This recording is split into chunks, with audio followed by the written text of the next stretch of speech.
Okay, I think we're going to get started now. Thank you so much, everyone, for joining. I need to say Happy Valentine's Day. It wouldn't be the same if I didn't. I'm Amy Davis, head of content at Reed, and you are joining today's webinar, Elevating Your Hiring Tactics in 2024. To help inform our 2024 salary guides, which launched earlier this month at the beginning, where are we? No, we're February, it was January. At the beginning of January, we conducted a bit of a snap survey of 5,000 UK working professionals at the end of 2023. Our research highlighted actually that 1 in 4 of those professionals are unhappy with their current salary, and over half of those, 55%, are currently looking or considering looking for a new job because of their salary not being enough or the benefits they currently receive not being sufficient. This, combined with the current labour market conditions and economic environment, makes it even more critical that employers offer what they can to attract and retain the right talent this year. Over the course of this event, we're going to explore how you can ensure your company stands out as a good place to work. We'll give you some advice and guide you as to how you can attract the talented people you might need to grow and succeed, as well as share some tools and strategies you may want to consider to ensure your existing employees continue to love Mondays. Before I introduce you to our speakers, a little bit of housekeeping. This webinar is being recorded, so you can share it or refer back to it after the session. We do have time for questions at the end of the event. We've left 10-15 minutes at the end of the event to go through those. So as we're speaking and going along, if you think of any questions, please put them in the chat on the top right hand side of your screen. If you can let me know who you want to address the question to, that would be helpful as well. And so I guess we can just get started. First, I'd like to welcome James Reed, who is our Chairman and CEO. Good afternoon, James. Happy Valentine's Day, and thank you for joining me. Thank you, Amy. It's a pleasure to be here, and happy Valentine's Day to everyone on the call. Chris Adcock, next, Managing Director of Reed Technology. Good afternoon, Chris. Are you there? Afternoon, Amy. Yes, thoroughly looking forward to this, and great choice of date. I love how it links with the Love Monday slogan, so very impressed. Fantastic. Then we've got Lucy Daluiso, who's Divisional Managing Director for Further Education at Reed. Good afternoon, Lucy. Hello, Amy, and happy Valentine's to everyone. Happy Valentine's Day. We've got Claire Harvey, who is Managing Director of Reed UK Recruitment Network. Good afternoon, Claire. Good afternoon, Amy. This might be the highlight of my day if my husband doesn't take me out for dinner tonight. So I thought it was going to be the highlight of my day, but I received some flowers just before this, so I stand corrected. So fingers crossed for you, Claire. Absolutely fingers crossed. And then finally, we've got Adam Buckland, who is Divisional Managing Director of Reed's Scientific Food and FMCG Division. Good afternoon, Adam. Are you there? Good you're there Amy. on the screen already. Apologies for having the longest job title on the call, probably. Welcome, everybody. Happy Valentine's Day. Big division, Adam, big division, big responsibility, so therefore a long job title. So thank you all so much for joining us today. You have all got experience in different sectors, as I've just said, with your job titles. Can you, first of all, I'm going to ask you, just tell us and set the scene. Tell us what the current labour market is like in your area, what's happening in the sector, what patterns and trends you've observed over the last 12 months. Claire, because you've got the majority of areas under the kind of core network of Reed, from accountancy and finance to HR, do you want to go first with that one? Yeah, of course, absolutely, no problem at all, Amy. I mean, it's been a really interesting year, and we've obviously just started a new year this year in terms of how we've bounced into 2024 with lots of good candidate availability. So certainly our sister company Reed.co.uk had a very strong January, and this is set with a backdrop of a slight softening of the labour market at the moment. So we haven't seen quite as many huge volume that we saw as we sort of came out of the sort of pandemic re-recruitment year, if you like. But what is interesting is that we're seeing a lot more candidates sitting what we would call the passive market as opposed to the click and apply. So previously we might have advertised a role, we would get a really, really substantial amount of candidates through that click and apply method. We're having to now, really utilise lots of different candidate attraction techniques to make sure that we get the best selection of candidates through to our clients. So that's been a definite shift in the market, is sort of relying a lot more on the sort of passive recruitment. As you mentioned, I think earlier, Amy, I think it was 55% of people potentially looking. So what we're constantly doing in my division is really looking to have conversations with those candidates who are also potentially looking for a move. A big trend has definitely been the salaries. As you intimated, that was a lot of people looking for a salary rise. It's always a little bit dangerous when that is the only reason for people wanting to move, because then counter offers and a client will try and keep, the where that person works now will ultimately want to try and keep that person if the only reason is money. So having multiple reasons for want to join a new employer is really important. So not just money, but making sure the benefits package is attractive, the working environment is attractive, if we can offer some hybrid, etc. So we're seeing that clients that aren't able to offer a sort of perhaps a good suite of benefits, having more challenges in terms of attracting people. We're seeing really good candidates still in our what I'd class as a more senior end of our market, so qualified HR, qualified finance. Those candidates are still very much available and are still very much in the market. So we've had a lot of success, even just so far as January onwards, with some really good senior level roles. So that candidate is definitely still available. And then conversely, at the other end of our market, which is potentially sort of warehouse and logistics, still a huge amount of volume in that space and still a very, very busy part. So really sort of making sure that we know as sort of digital purchasing and shopping, that requirement for warehouse and fulfillment is still very, very busy. So yeah, so some real contrasts in terms of more senior end, the more junior end, but the big I think the biggest change has been the increase in salaries. Has been a lot of additional pressure for some of our clients. Fabulous. Chris, what are you seeing in the technology sector? It was an interesting year last year. It was kind of a tale of two halves in IT. The first half of the year, we really saw continue a really strong, buoyant market with huge demand across the spectrum of the IT sort of practices.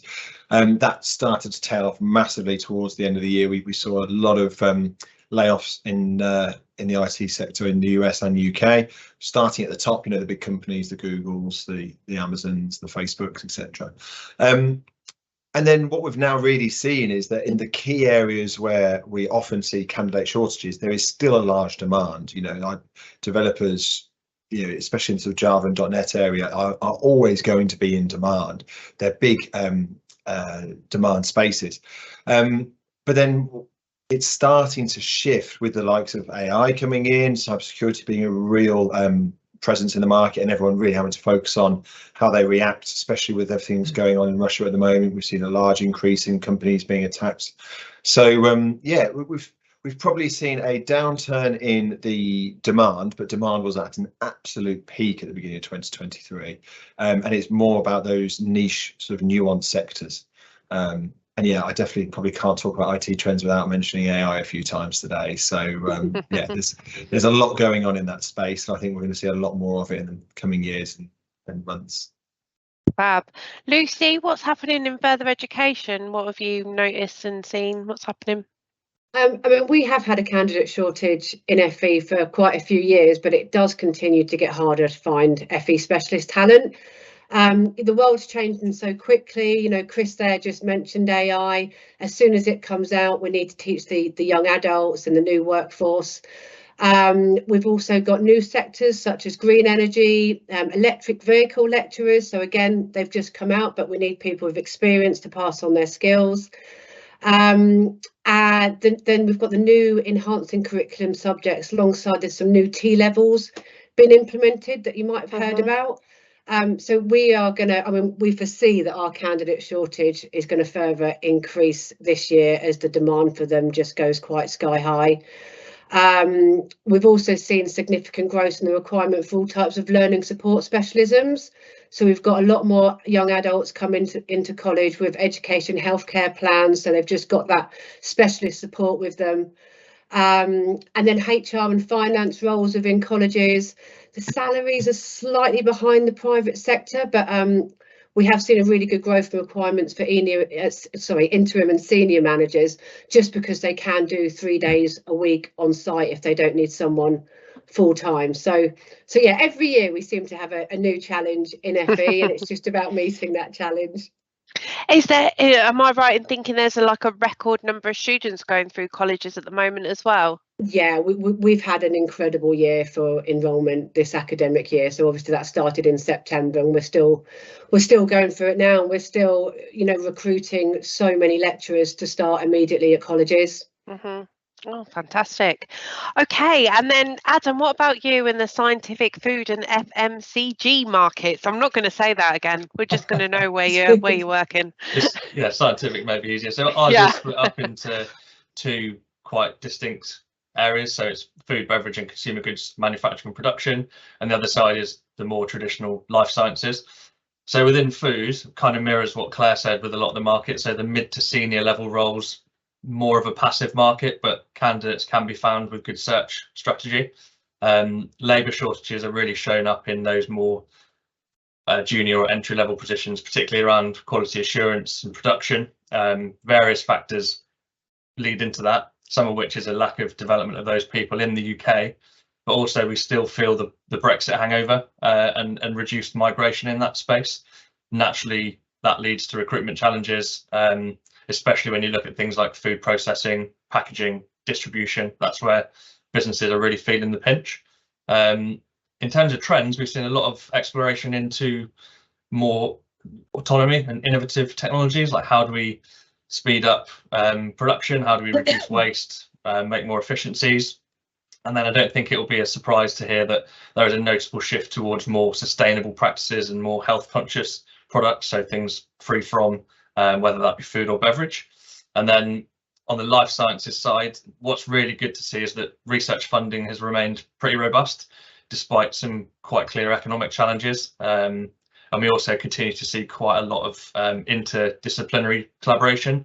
When you look at things like global crises, climate change, health scares, those things are really important. And then from a market perspective, kind of science is moving more and more towards tech. So we're seeing big demand around genomics, bioinformatics, data science. I think this will be a big growth area for 2024. And then the final point from me would be around, it's great to see that efforts are continuing towards promoting gender equity and STEM. Lots of great initiatives around getting more women involved in science. Brilliant. Yeah, that's a great thing. So finally, I'll come to you, James, as our chairman and CEO. What observations are you making at the minute? Obviously, we're only in February, but how have things changed since the end of 2023? Thanks. I mean, well, interestingly, yesterday, the Office of National Statistics published its labour force survey. And I think the notable headline was it was the 19th month in a row that job vacancies fell. So the number of vacancies in the economy is definitely going down. But what's interesting listening to my colleagues is there are still shortages in all sorts of places. So it's still hard to find people with the right skills. And so we've seen a period of time where the number of vacancies has declined and continues to decline. But at the same time, it's hard to recruit people. And that's why unemployment is still at 3.8%, despite the fact that the economy is struggling or flatlining, at least at the moment. The other thing we've observed is a big increase in the number of people coming onto our website, onto read.co.uk, looking for work. We had 580,000 unique visitors just last week. And these are people, I think, who are maybe fearful of losing their jobs, but in particular looking to earn more money following a year of the price rises that we've all had to endure. A lot of people are finding that the best way to get a pay rise is to get a new job. Sad in some respects, but yeah, quite difficult to manage for some companies, but hopefully you'll give them some great ideas in a sec, so how they can help manage that a little bit. So before we start talking about the solutions for attracting and retaining talent, I just want to quickly ask you all what Love Mondays means to each of you personally, as it is Valentine's Day after all. James, I'm going to give this one to you first, because it is a phrase coined by your brand, read.co.uk, and our sister company here at Read. So what does Love Mondays mean to you, apart from the song that everybody sings from the adverts on the TV? Do you want me to sing it, Amy? You can do if you like. Yeah. I don't want to cause a mass exit from this call, which would be unfortunate. What's Love Monday? Well, I think it's important to love the people, well, for me, that I live with, and I think it's also important to love the work that I do, or we do. So it's all about loving your job. A little fact that often surprises our clients is, when I ask them which do you think is the busiest day on our website for traffic and for people applying for new jobs, I get a variety of answers. But the busiest day by far is Mondays, and that says quite a lot. So I love Mondays for all sorts of reasons. But last week, in fact, we had a record number of applicants, the largest number on any Monday since the pandemic, of 128,000 applications. So Monday's super busy day, and I think it's really important that we all get up on Monday looking forward to the work we have in prospect, and I think there's a good job out there for everyone. We hope to help people find them. Fantastic, that's a very good answer, and good job you stopped singing just where you were. Don't sing now, Adam, but what does Love Mondays mean to you? So it's something that's probably changed for me quite a bit over the years. Essentially, I love to be challenged in what I do. I like to start each week energized, and for me, a big thing is helping to improve that for other people as well. I don't just mean that in a recruitment sense. As I've moved through my career from sort of consultant through to managing teams, I get real pleasure from seeing other people succeed, and letting them have the chance to develop, and I do get a real chance to do that at Read. But my biggest piece of advice to anyone would be that if you wake up on a Monday, or any day for that matter, and you can't wait for the day to end, then you're in the wrong job, because I was there at one point. So yeah, just advise acting on that as soon as possible before it becomes, detrimental to your health. Thank you, Adam. Lucy, what about you? Oh, for me, it's that feeling when you can't wait to get to your desk on a Monday morning, actioning all the sudden thoughts and ideas from the weekend, sharing valuable information with your team, setting clear plans for the week ahead. It's about redoing to-do lists, and just knowing that this is your happy place. Although I will just say there that I do have 3 young kids, so looking forward to Monday morning is even more looking forward to Monday morning for me. So yeah, it also helps, obviously, that I love recruitment and I love the further education sector as well. Brilliant. Chris? I've always been a fan of it. When it first came out, I remember it really resonated with me, because it kind of sums up in 2 words what a lot of people don't get a chance to feel. I'm not a fan of the phrase work-life balance, because it implies the 2 things work against each other, and they're kind of contradicting forces.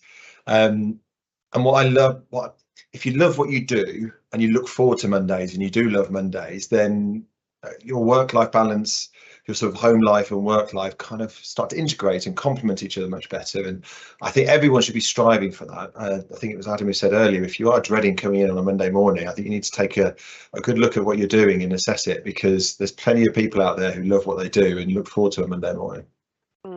It's good. I certainly do. Okay, so Claire, lastly, you, what does Love Mondays mean to you? Well, I was thinking about this question, and I realised I was sitting behind something that sums it up pretty well, actually, which is your mindset sets you apart. And I think Mondays is absolutely about that. It's about coming in with the right mindset of, I'm going to have a good week, I've got challenges that I want to address, or I've got setting a to-do list. I think you can really love a Monday by by starting early, really getting yourself organised, perhaps even getting the people that you want to deal with the best in on a Monday. Really set yourself up to having a great Monday.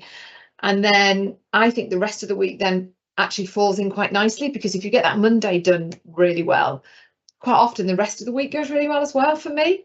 So I think it is about coming in with a really good mindset on a Monday. And the other thing I really like to do is I like to go to the gym after work on a Monday, because because I think it's then set me up mentally, physically, boom, for the rest of the week. So that's my Monday generally.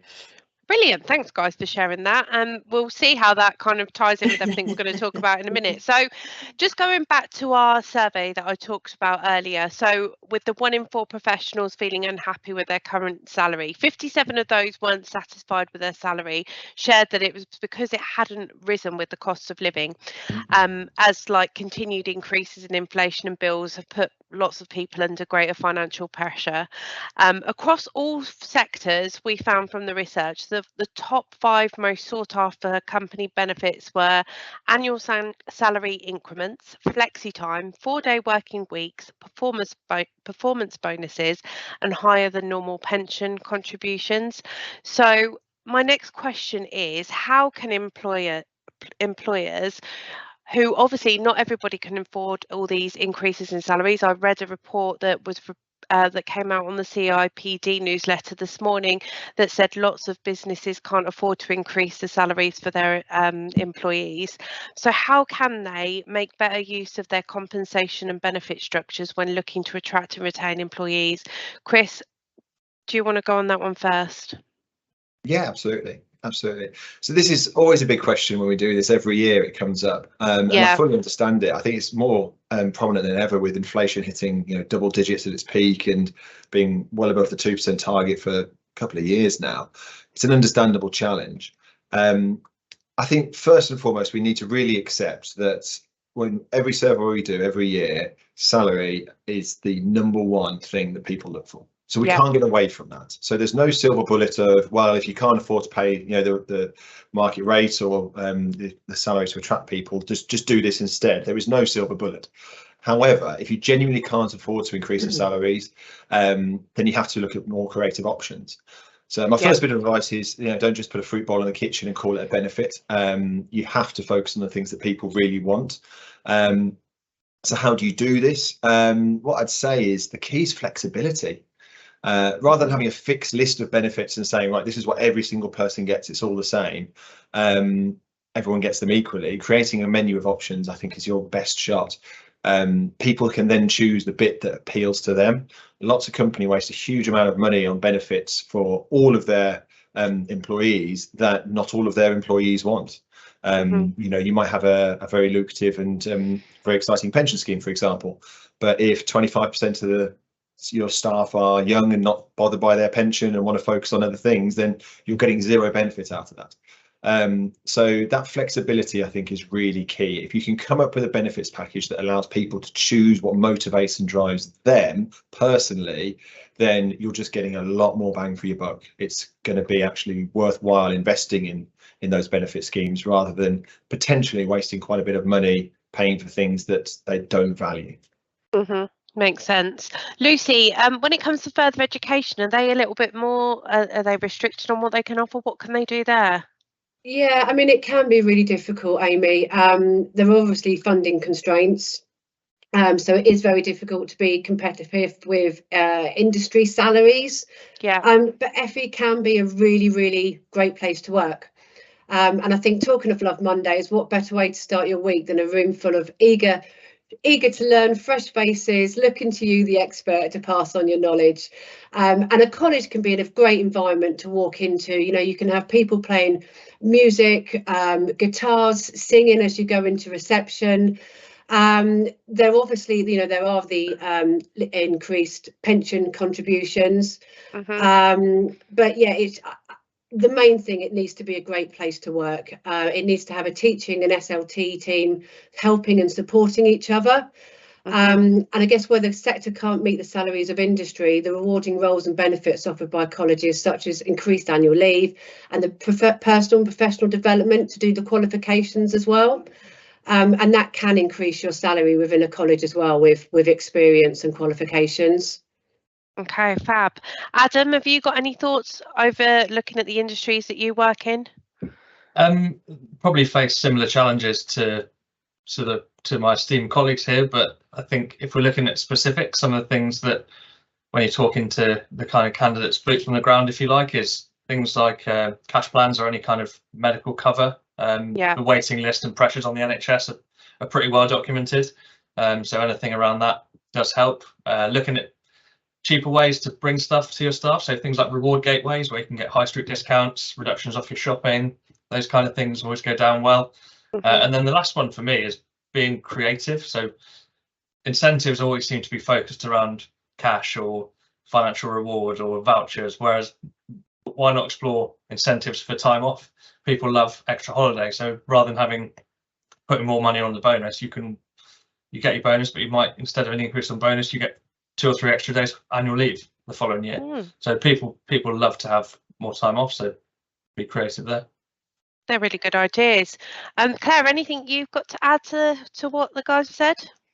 Yeah, I mean, a slightly different angle for me in terms of my experience within this is people work for people. So I would say that in terms of good retention and attraction strategy is who you work for. So that doesn't necessarily have to be a really big additional cost on the bottom line. It's around investing in management training, could be. It's about making sure that your culture is really good and it's supportive. So that's whether it might be offering, perhaps some mental health schemes, something in the menopause space, something in LGBTQ. There are ways to make your teams feel part of your business if your budget doesn't stretch to, the unusually high levels of interest rates and pressures that we've had on salaries. I firmly believe most people work for people. So I think if you invest in really good leadership and really supportive culture, that really should help you keep your best people, definitely. And definitely attract as well. We see that, if someone's got an interview, it's not always the highest bidder that wins. It's the culture and the environment, and perhaps a really fantastic working environment that someone will go into. It could be something as simple as free car parking. That could be a deal breaker between another person going to a city where they know they have to pay £12 a day to park. So there are things definitely, I think, in the locker that you can pull that don't necessarily always mean bigger salaries.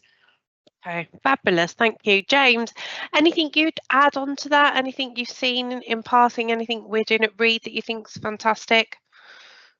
Well, I think that there's a lot of good suggestions there, and I hope our listeners find them helpful, because I think there are lots of ideas that we can deploy in this situation. Just a couple of points.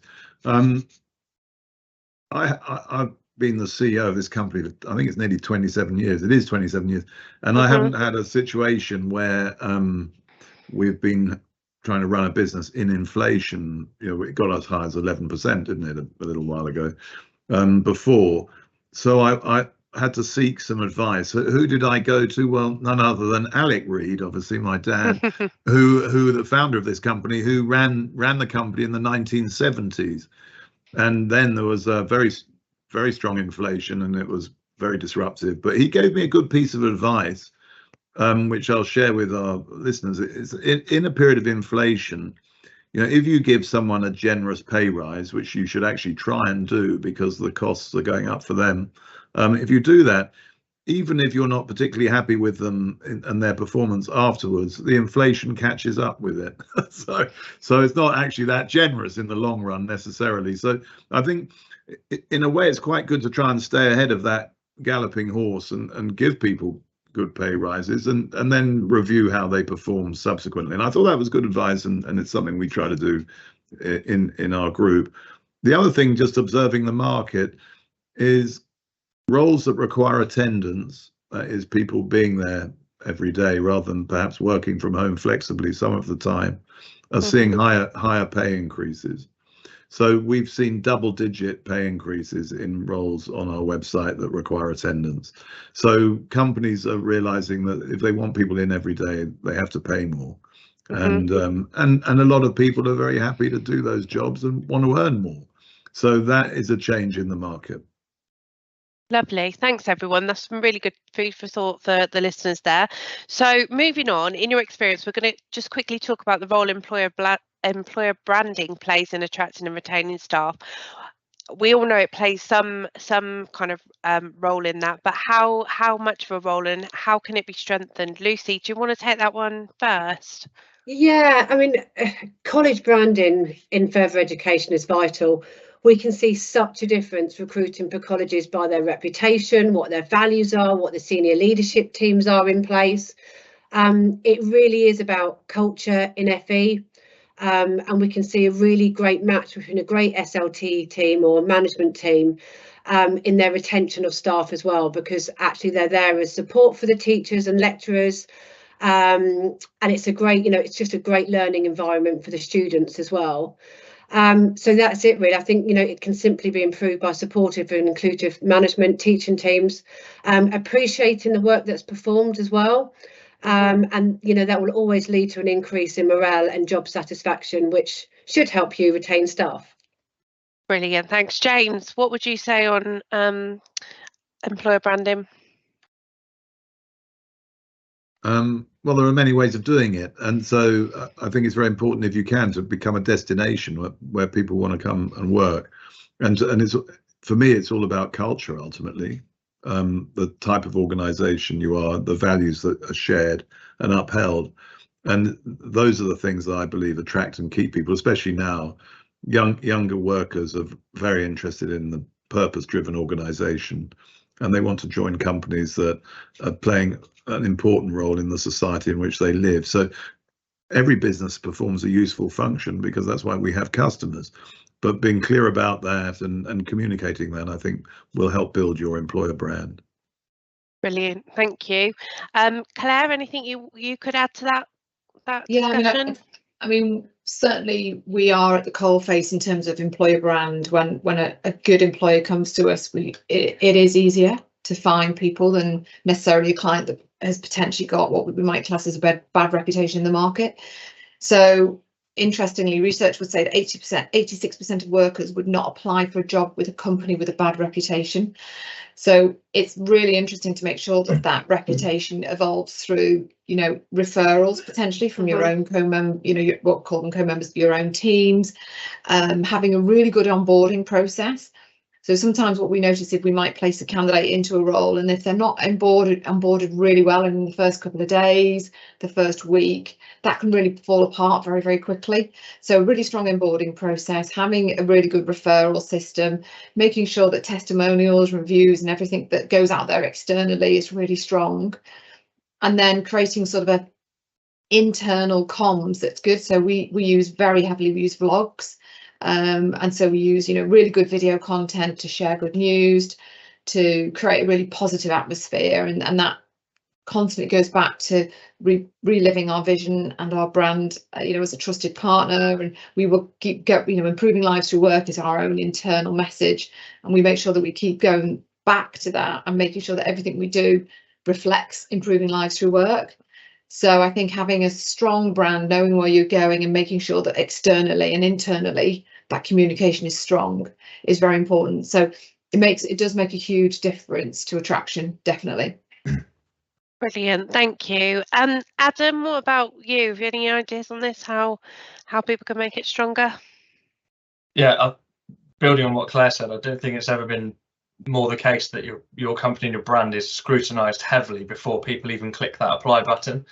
Things like Glassdoor, Google reviews, etc., but also within social channels. So if you've got a strong employee value proposition, that will hopefully empower your staff, create advocacy. You'll get brand ambassadors. If you can get people singing about how good it is to work for your business, particularly on social channels, when people are going to think, I'm going to research this company that I've just been approached about, if they see a positive experience from current employees, or even better, previous employees maybe, that's only going to add to the level of application and the buy-in from those people that are applying.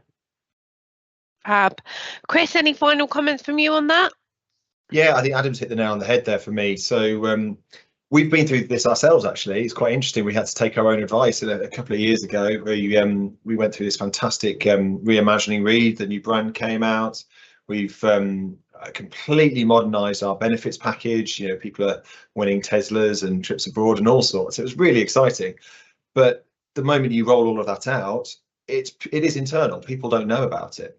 and it takes a lot of time. I think that's the thing I'd really sort of recommend, is understanding and not underestimating how long it takes to get that out to the market.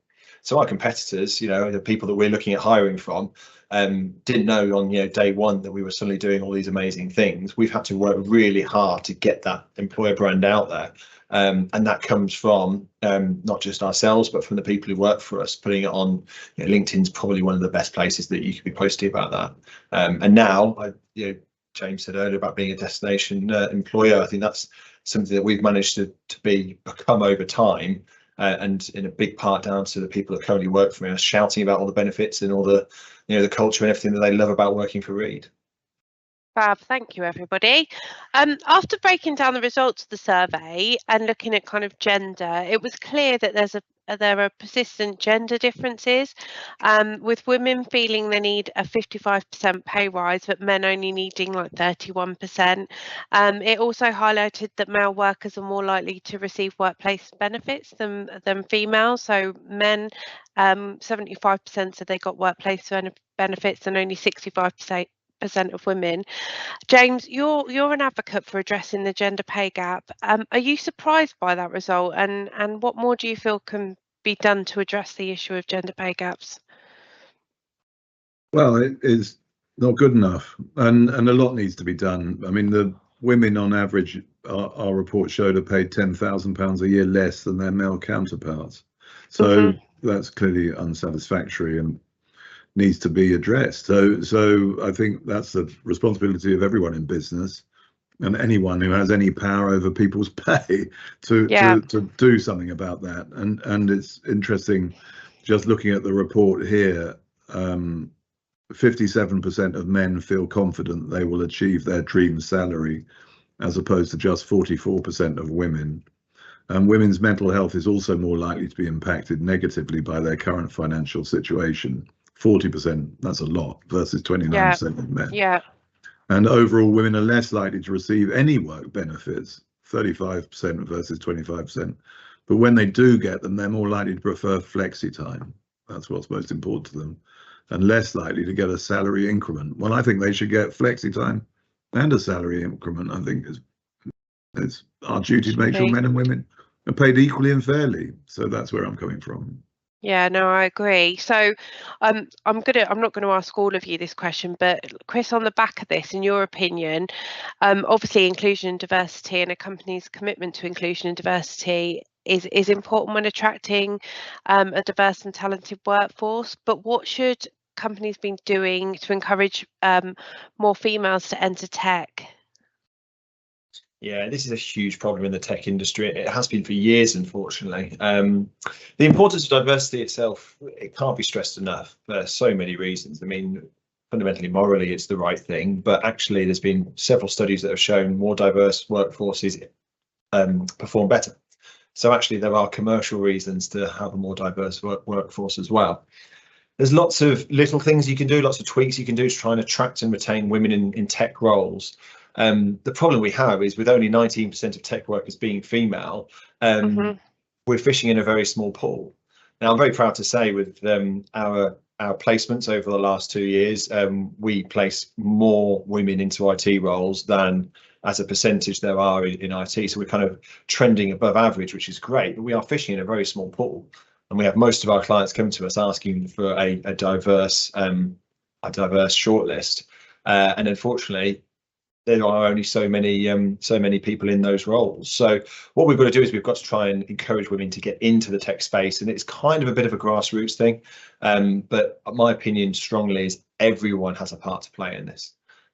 Everyone needs to be championing and highlighting the amazing careers that these women can go on in IT. And there's a huge amount of initiatives out there to support this. There's some really big schemes. There's a scheme called Tech She Can, which we're a big part of, headed up by PwC. I will shamelessly plug one of our own, the Women in Technology community that we created circa 10 years ago. It includes a mentoring scheme that has over 2,000 members having mentor-mentee relationships. All of these things, we hold events. All of these things are available for free, and people can go on and just do their bit, whether they are a woman trying to be get into the IT industry, or whether they're a male trying to be an ally. Just doing your part is really key, because otherwise we're going to be struggling for this with another 10 years. And as someone with 2 young daughters, I don't want to be talking about this for decades to come. So I'd highly recommend, if people want to learn more, go out and Google read Women in Technology, and you'll see and read all about our free program, or some of the many others are out there. They're all very valuable. Thanks, Chris. Okay, so let's move our attention to employee retention and ensuring employees continue to love Mondays. Are there any specific employee engagement strategies you've seen succeed in keeping teams motivated and committed? Adam, do you want to take that one first? Being as I missed you out at the last question, sorry. That's no problem. Yeah, I think for me, and I think this is something we do well at Reed, transparency is really crucial. Appreciate that an MD or CEO isn't going to share every detail from a P&L, but if you can display well your values, goals, strategy throughout your business, that really allows people to come on a journey with you. Whereas if people don't know what they are aiming towards, it's really hard for them to buy into that. On top of that, simple things, but providing clear development pathways, encourage a culture of promotion from within wherever you can. But finally, simple things like employee feedback surveys, they can be fantastic, but it's really essential that they are followed up on and not just sent out, filled in, never to be seen again. If there's things that come from it, you have to face that up head on and not let it be a tick box exercise. Makes sense. Lucy, what about you? Anything you've witnessed in FE? I mean, I'm kind of echoing what Claire referred to earlier, but you know, it is all about a really good induction process, and that induction process shouldn't just be when someone first starts. That should be supporting, you know, through the first 6 months, the first year. We find in colleges that if we've got great links in with the quality teams, and actually they're welcoming the new lecturers, teachers, learning support assistants, and they know where to go to help, where to go to support, we actually find that we have people stay at their colleges a lot longer than normal, because, you know, they know where to go and so on. So I have put a very welcoming start with an approachable management team is key. Fab, thank you. Claire, have you got any recommendations on this one? Yeah, so on employee engagement, I mean, one of the things I think that's been quite transformational for our business is having great technology. So we've been through a real sort of whole new way of working over the last couple of years, in terms of moving to being able to offer flexible working and having the digital, a digital device at home for every co-member.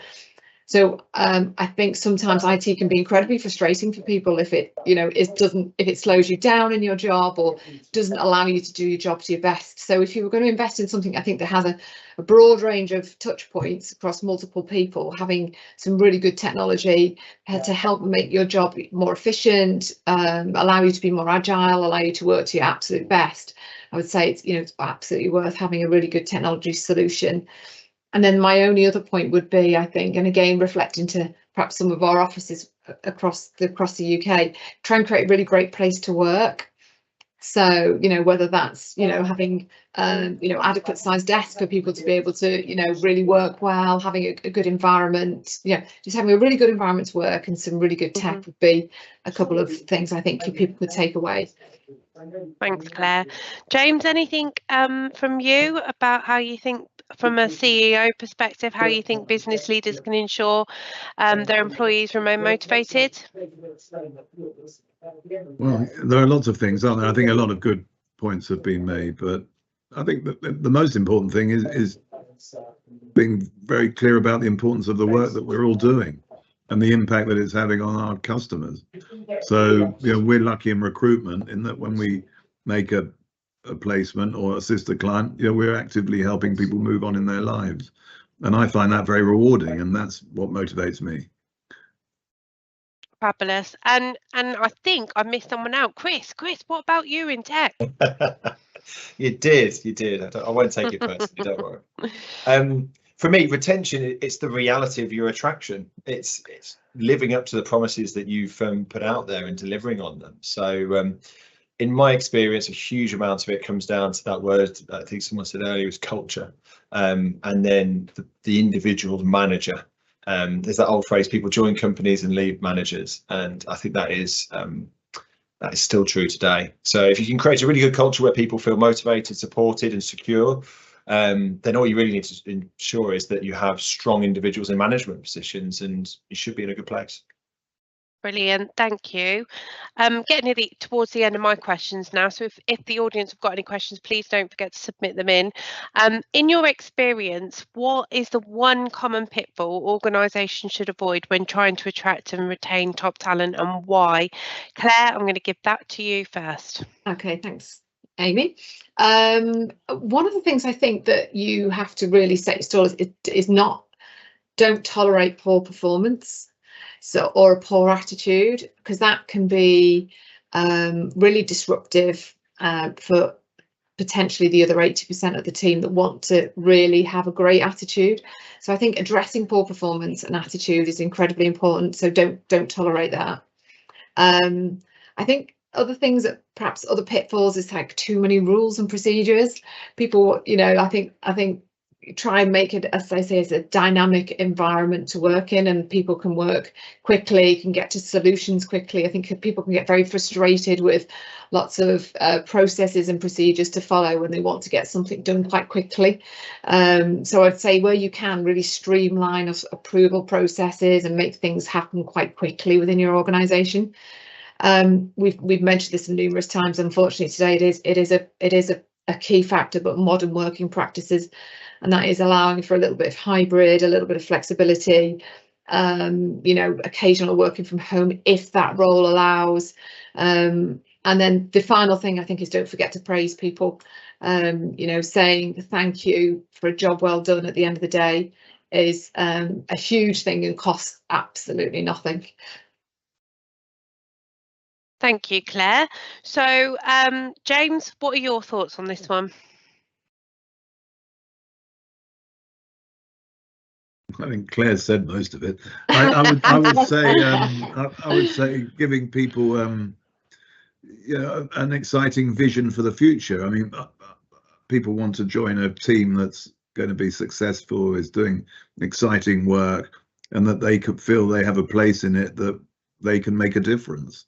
So creating an environment full of energy and dynamism, I think, is very attractive, and that's what people want to join, because they want to feel that their working life is part of something rewarding, fulfilling and important. So I think the more vision and clarity around the future objectives of the organisation that you're able to encapsulate and share, the better.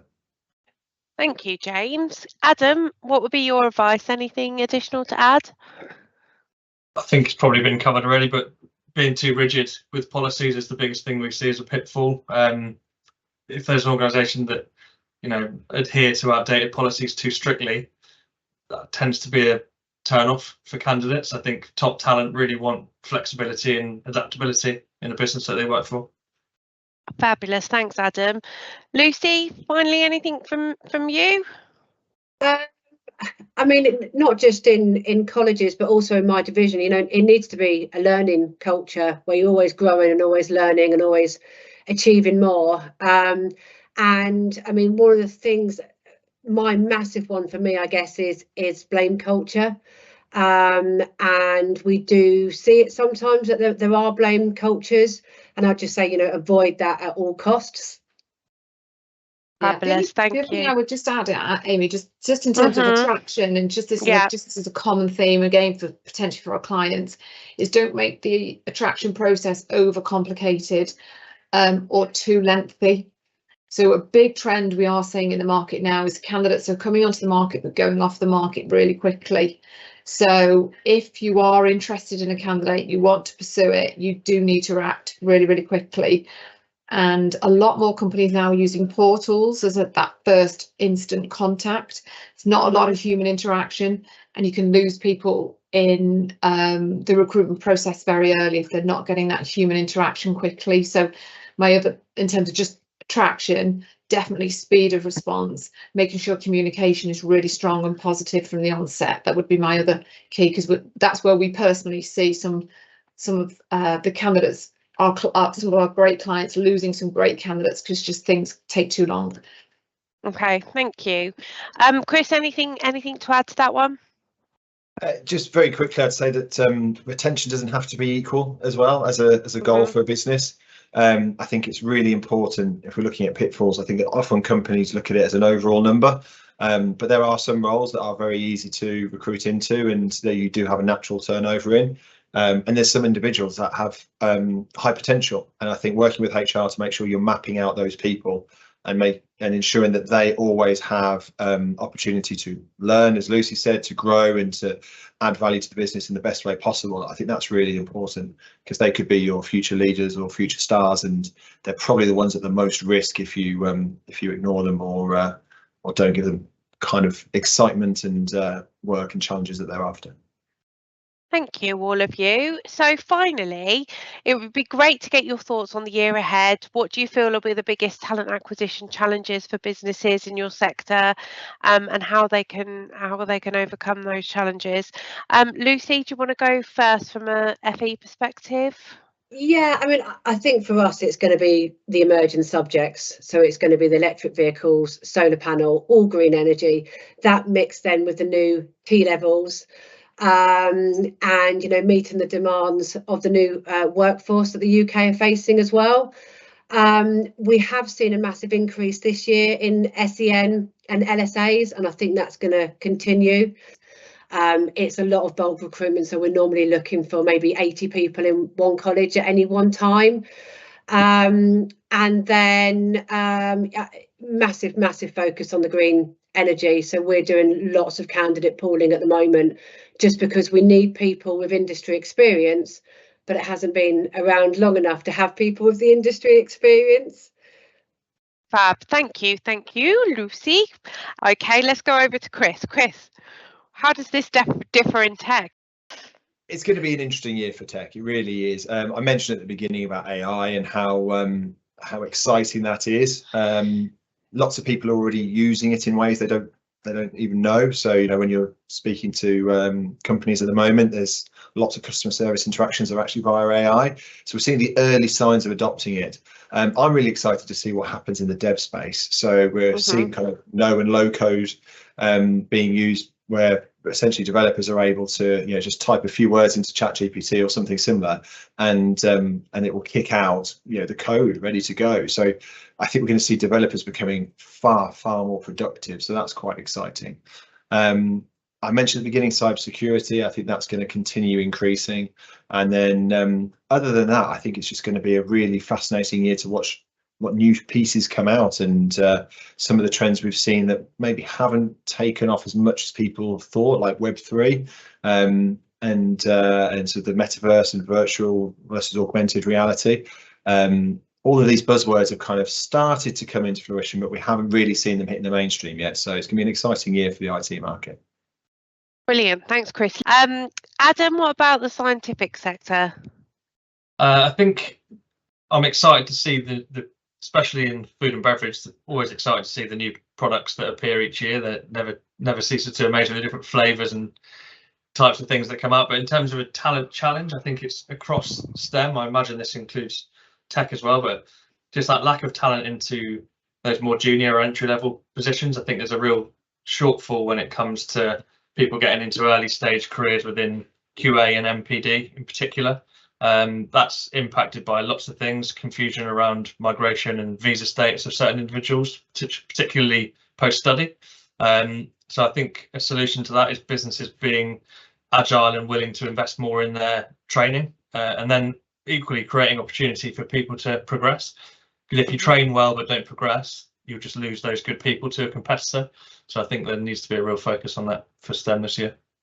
Thank you, Adam. Claire, anything else you'd like to add to that? I think we might still see some salary challenges. I think, unfortunately, as much as I know we spent quite a lot of time talking about alternative strategies to salary, but I think without doubt salary challenges. We know that the national minimum wage is increasing this year, so we know that ultimately there is still pressure on costs, and salary being one of them. So anything you can do, I think, that has a broad appeal, brand, as we've talked about extensively, creating a great culture, I think will help overall if salary isn't a lever that you're able to pull quickly to be able to pay the best in your market within your sector. Making sure that you've got a really great proposition overall would be my help advice really for anyone in the current market. Thanks, Claire. James, just any closing thoughts from you on the labour market in general? Well, I think it's going to carry on very much in the current vein for most of this year. I hope it sort of improves later in the year as the economy, I hope, begins to pick up. So I remain optimistic about the prospects for the labour market, but it's been a sort of slightly challenging period, and we'll get through it. Brilliant, great. So we've had a few questions come through now. Just really quickly, there's only a couple that have come through. We've got one from Charles, which says, what's the ideal time frame from application to offer to decrease the chance of losing candidates? Do any of you, Claire, do you want to take that one? Yeah, I mean, I would say keep as flexible as you possibly can for interview times.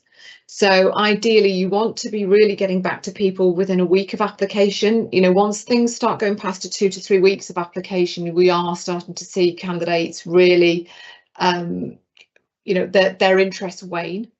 So you've got to be quite quick. I would say any flexibility you've got in terms of interviewing people, so whether that be 6, 7, 8 o'clock at night, to allow people to come after work really helps as well. So if you can do the process within 4 weeks, so from sort of application through to sort of making offers within 4 weeks, you will have a better chance definitely of success in terms of getting an acceptance and getting that candidate started. Speed is, I think we've all talked about that, but it is really, really important now. Yeah, I'd add to that as well. It's not just it's completely about speed. The faster you can make the process, the better.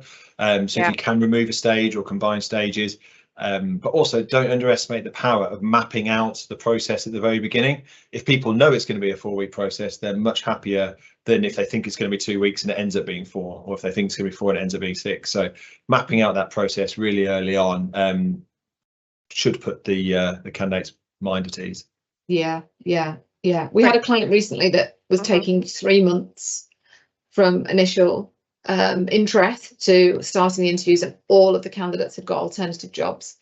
So we are talking get things moving within weeks if possible. Not months. Yeah. It's a long time, definitely. Isn't it? Months. Yeah. Okay, just one last quick question from Ellie. Asking, do you track candidate experience with different companies, and if so, what trends have you seen from what they enjoy, dislike throughout their recruitment process? I don't think we do generally tend to do that for other companies, do we, guys? But we do it ourselves. No, we don't track trends, but I would say the portal experience is not great. So if you can avoid sifting out people through a portal at the first stage, I would do that. It's not always possible, but that's not a great first introduction into your business. So the sooner you can make it face to face, whether that be digitally or in person, the best. That would be my suggestion. I think it goes back to the previous question as well about around being clear on timescales. The thing that people like the least is delayed feedback, time taken to get to interview. They're the most common issues that we face. Yeah, definitely. Yeah. And the sooner you can get a face-to-face with the person they'll be working with, I think that's one of the really key trends that we see where the process can fall apart, is they get seen by HR, by another talent acquisition person, and they never actually get to see the hiring manager until the very last stage. So that's quite key. Yeah, a family member of mine actually, so this wasn't necessarily through our own business, but this was his own job search, and he was immediately off, as he was a newly A-level student looking for an apprentice role, and he had top grade A's, and he was being quite, there was a lot of competition for him, and it was little things like paying his travel in advance.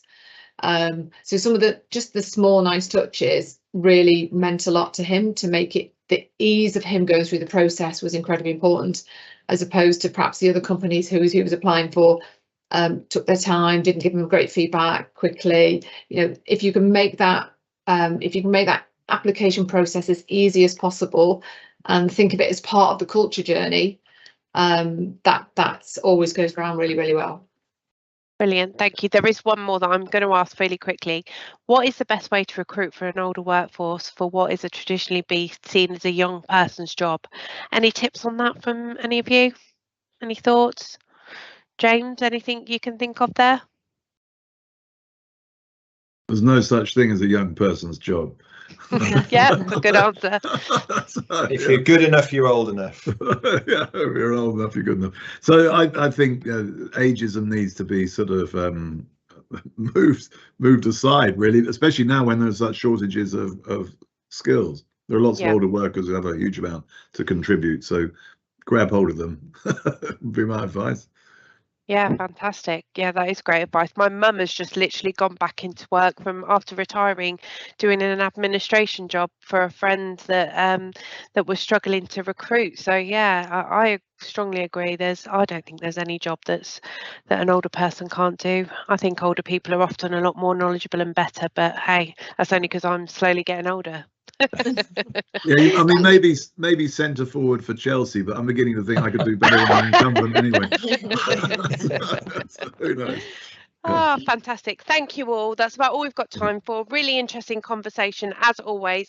Happy Valentine's Day. I hope you all enjoy either a meal alone or with a loved one or with some friends tonight.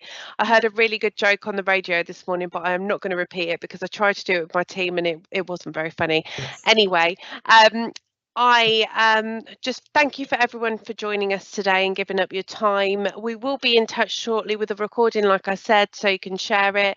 On the screen, you can see a QR code where you can scan and download this year's salary guides. We've got 16 wonderful guides available that give you lots of insight into salary benchmarking and benefits, advice and guidance, and more of a breakdown from our survey and advice from lots of industry experts across Reed. Please do keep in touch with your Reed consultant. We do have lots of events that take place on a regular basis, and they can send you in the right direction for these things or any other content that we produce. Happy Valentine's Day and enjoy the rest of your day. Thank you, everybody. Thanks, Amy. Thank you. Thank you. Thank you. Bye. Thank you, everyone. Bye bye.